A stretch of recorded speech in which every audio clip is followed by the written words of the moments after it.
Bom dia, boa tarde, boa noite para quem está nos ouvindo. Gente, tudo bem? Sou Patrícia, psicóloga. Estou como professora de psicologia jurídica de vocês nesse semestre, né? No 10º semestre. E hoje nós vamos iniciar a unidade 2. Dentro da unidade 2, nós vamos estar vendo o conteúdo aspecto psicológico, relações humanas. Aspectos psicológicos e relações humanas. Ok? Dentro desse tema, aspecto psicológico e relações humanas, nós vamos estar vendo atitudes sociais, preconceito e discriminação. Tudo bem? Para iniciar a nossa aula, nós vamos estar dialogando um pouco sobre essas atitudes sociais, como elas se dão, né? Para a gente compreender primeiro que nós somos seres sociais, estamos inseridos em uma sociedade. Para que haja relações humanas, precisa ter duas ou mais pessoas.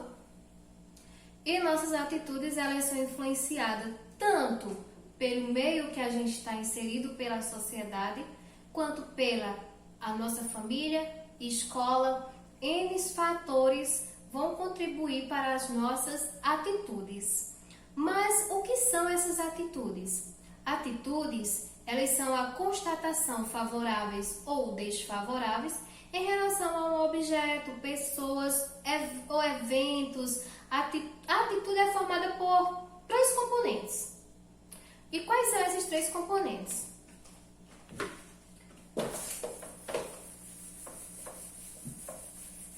Esses 3 componentes são cognitivo,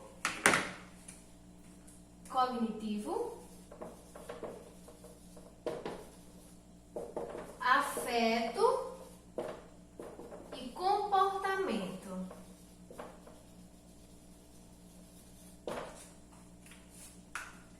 Quando eu falo no cognitivo, eu estou me referindo à relação com conhecimento, né?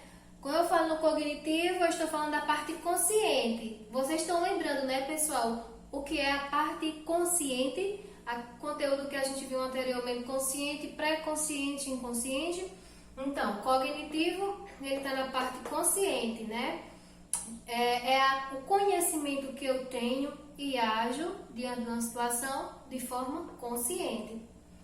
O afeto, ele está relacionado ao emocional, ao sentimental.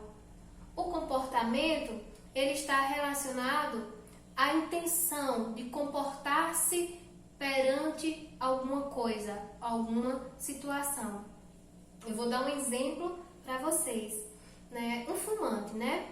O ato de fumar, muita gente tem o ato de fumar, outros de criticar, né?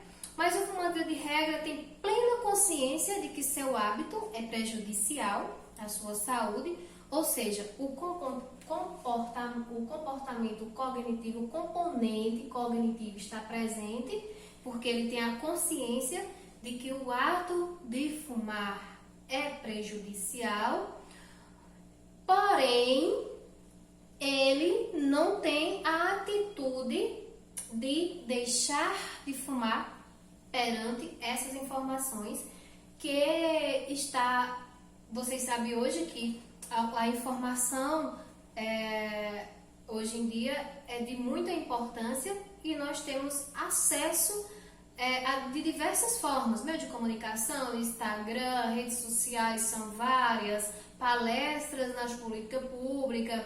Então, constantemente estamos falando sobre o mal que o cigarro está causando, né? Então, o fumante, ele tem sim esse conhecimento, que é na parte cognitiva, e ele fuma de forma consciente, porque ele sabe que é prejudicial, mas mesmo assim ele não muda a sua atitude. Até que um dia um parente dele morre e a causa é por causa de uma doença ocasionada pelo ato de fumar, ou ele mesmo fica hospitalizado por causa do ato de fumar. Nesse momento, ele faz uma reflexão sobre: poxa, fulano morreu por causa do cigarro. Ou então, eu passei tantos dias hospitalizado por causa do cigarro. Ele começa, o lado afetivo dele, que está relacionado ao emocional, começa a agir. Ao lado sentimental começa a agir. E ele começa a refletir sobre o seu hábito.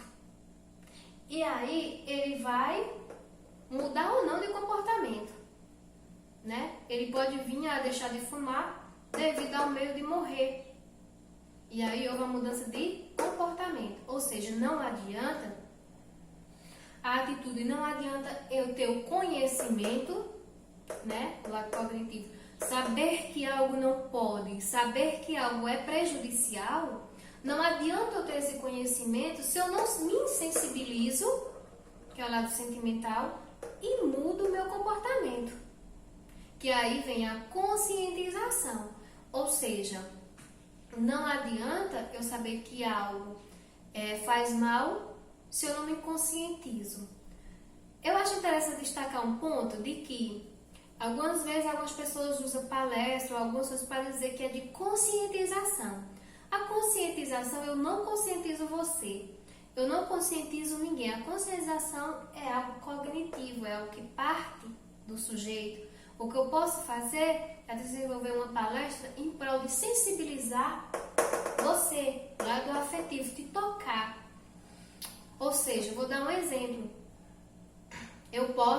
A minha palestra vai ser de sensibilização e não de conscientização, porque eu tenho como objetivo mostrar para você, né, os danos que o cigarro pode ocasionar, que pode levar à morte, e meu objetivo é tocar você o mais profundo possível, mexer com o seu emocional, para que você possa mudar o seu hábito de fumar. Então, é como eu acabei de falar, não adianta ter a consciência, eu sei que o preconceito e a discriminação é crime, não adianta eu saber de tudo isso se na minha prática eu não ajo dessa forma. Eu não ajo de forma a contribuir para a diminuição, eu ajo preconceituosamente, eu ajo de forma discriminosamente. Então, o que a gente percebe atualmente é muita informação, né, e pouca ação. As pessoas estão munidas de conhecimento, mas elas estão agindo? Elas estão sentindo? Essas informações estão tocando essas pessoas para que haja mudança de comportamento? De que forma eu posso tocar as pessoas para que elas possam mudar? Atualmente, muito se fala, pouco se sente. E por isso que as atitudes estão cada vez mais agressivas e desfavoráveis à sociedade e de uns para com os outros. Entenderam? Então vamos lá partir para conhecimento. E espero que vocês reflitam sobre as atitudes de vocês, o comportamento de vocês diante dessa temática preconceito e discriminação. Ok? E o que é preconceito e discriminação, Patrícia? O preconceito e a discriminação estão interligados, intimamente interligados mesmo, e se refere a atitudes ou comportamentos negativos direcionados a indivíduos ou grupos, que na maioria das vezes são baseados num julgamento prévio, que é mantido mesmo diante de fatos que levam ao constrangimento, né? O preconceito, ele pode ser definido como uma atitude hostil ou negativa de um determinado grupo, mas que não necessariamente se manifesta através do meu comportamento, através de uma ação. Às vezes, eu tenho esse preconceito formado dentro de mim, mas eu não ajo de forma discriminatória. Às vezes, vem na minha cabeça que aquele pré-julgamento que eu fui criada, que minha família passou para mim, que a sociedade passou para mim, mas na hora eu ajo de uma forma diferenciada, entendeu? A discriminação, ela se manifesta através de um comportamento que tem como objetivo excluir, negar, privar direitos, né, de alguns grupos que são nítidos, que são alvos de preconceito e discriminação, como por exemplo, negros, homossexuais, pessoas com deficiência, ok? Então vamos lá. O preconceito, como a própria palavra já sugere, é um conceito formado, é um pré-julgamento, né? É formado sem nenhum conhecimento. Vem a partir do que eu acho sobre determinada coisa, né? De um determinado grupo social, sem análise nenhuma, sem construção de conhecimento nenhum, né? Esses pré-julgamentos têm como base simplesmente as características físicas, biológicas, religião, orientação sexual, como eu falei, gênero, raça e exemplo, né? Vocês já viram o pessoal do Sul falando que o nordestino não sabe votar. De onde foi que eles tiraram que a gente não sabe votar? Qual é o livro? Qual a teoria? Qual é o embasamento teórico que eles usaram, né, para justificar que a gente não sabe votar? Entenderam? E aí o preconceito, desde o atual reordenamento jurídico brasileiro, ele é tido como crime, né? O artigo 3º vem trazer isso bem nítido no inciso 4, que tanto a Constituição como outras leis vêm trazer que a República Federativa do Brasil precisa promover o bem de todos, sem preconceito de origem, sexo, cor, idade ou qualquer outra forma de discriminação, tá bom? Além do artigo 3º, temos mais duas outras leis que vêm complementar, que é a Lei 9459 de 87 e a Lei 7716. Essas leis vêm falar sobre as punições para tais crimes, tá certo? Quando falamos em discriminação, nós estamos nos referindo, né? Nós estamos nos referindo ao tratamento diferenciado, né? A negação de direito, como eu já falei, tanto aspectos físicos como os religiosos, né? A discriminação é uma ação, gente. Eu tenho um preconceito formado dentro de mim sobre determinada coisa e eu tenho uma ação, eu ajo perante essa ação, essa situação.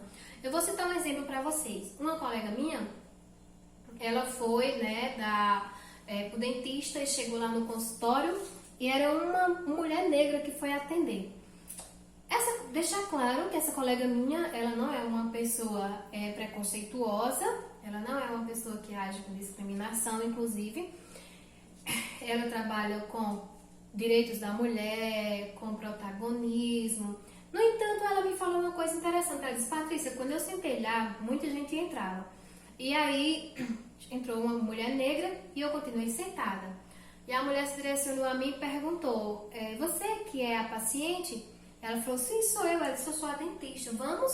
E ela disse que naquele momento ela disse: poxa, eu estranhei por ser ela. Por que eu estranhei? E aí, gente, por que ela estranhou? Porque normalmente, se vocês perceberem, eu pergunto a vocês: quantas médicas negras vocês já foram atendidas? Quantas dentistas? Vocês viram que normalmente não nos deparamos com esta situação, né? Que normalmente nós não encontramos esse grupo de pessoas exercendo tais profissão. Nós temos sim, mas normalmente o que nós não nos deparamos com tantas pessoas negras em consultórios médicos, em dentistas, e ao nos depararmos, né, com esta situação, né, as pessoas elas tendem a direcionar esse comportamento, né, esta situação, a colocar o olhar crítico de julgamento, a trabalhar em direção a esta diferença, né? Ou seja, meu olhar crítico, ele vai trabalhar em prol dessa diferenciação. Mas de que forma eu vou agir? E ela disse, eu agi muito feliz. Eu fiquei feliz por ser atendida por ela, mas me fez refletir. Preconceito, ele nem sempre é aparente. E aí, a neurociência vem trazer que já comprovou que todos nós, a todo momento, nós estamos sim julgando. O nosso julgamento acontece a partir das nossas vivências, da construção da nossa essência, como a gente vai sendo criado, né? As nossas vivências, experiência, né? Pois somos seres sociais, estamos inseridos em um meio, né? Tudo o que eu faço é a lente que eu vivencio. A lente que eu vivencio são reflexo do contexto, né? De tudo o que eu estou vivenciando. A lente que eu enxergo é o contexto que eu estou inserido, são minhas experiências, são o que meus pais passaram para mim. Eu não esqueço de uma aluna que falou, Patrícia, quando eu vou na rua à noite, que eu vejo um negro atrás de mim, eu já acho que ele vai me assaltar. Eu perguntei, por que você criou essa percepção? E ela falou, porque a minha mãe sempre falou isso. Viu como a instituição familiar, o meio que eu estou inserido, ele vai contribuir intimamente para a construção do que eu penso, dos meus conceitos, dos meus preconceitos. Ele vai estar intimamente ligado à maneira com que eu enxergo o mundo. Então é isso, pessoal. Então assim, como eu falei anteriormente, tanto o preconceito quanto a discriminação, eles estão, né, na Constituição, no artigo 3º e em outras leis, com o mesmo nível de, como é que eu posso falar, né, com o mesmo tratamento legal, né, eles têm o mesmo tratamento legal, né. Não podemos esquecer de refletir sobre como eu estou agindo, como está sendo as minhas relações no dia a dia, como é que está a minha visão de mundo, em que meio eu estou inserido, qual é a minha atitude perante cotas, como eu me posiciono e por quê, como é a minha atitude perante as bolsas de estudos, qual é a minha atitude perante o que está acontecendo atualmente no Brasil. O que eu acho? Eu sou a favor do não isolamento social? Eu sou a favor do isolamento social? E por quê? Aí vem a importância de você formar um conhecimento. E através desse conhecimento você agir. E não simplesmente você agir diante de um preconceito sem base teórica, sem conhecimento algum. Mas a aula de hoje, realmente a importância da aula de hoje é que vocês possam compreender os conceitos, né, de atitude, discriminação e preconceito, que vocês entendam as leis que vêm argumentá-las e como a psicologia ela vem contribuir diante essas temáticas. E que vocês possam, né, desenvolver um raciocínio crítico acerca da construção dos estigmas relacionados com as nossas vivências, né? E aí, a gente falou um pouco sobre o direito, a gente falou um pouco sobre a sociedade, e a psicologia vem com isso, vem fazer com que você problematize, vem fazer com que você estude sobre o sujeito dentro da comunidade, a influência da comunidade para com o sujeito, né? Como é formado esse preconceito, como é formado o conceito, como é formado a discriminação, como a gente pode trabalhar isso dentro da gente e trabalhar com o outro, que é como eu falei, que é através da conscientização, da sensibilização. Que só há a sensibilização através da conscientização, mas que eu não posso conscientizar você. Eu posso levar ferramentas para te sensibilizar, mas a conscientização é algo intrínseco de você, é algo que você tem que trabalhar, ok? Então, pessoal, até a próxima aula. Na próxima aula a gente vai continuar discutindo mais um pouco sobre o nosso tema, né, aspectos psicológicos e os fenômenos, os aspectos psicológicos das relações humanas, tá certo? Obrigada e uma boa tarde para vocês, bom dia ou boa noite para quem estiver assistindo. Foi um prazer estar aqui com vocês dialogando sobre esse assunto, tá certo? Um beijo!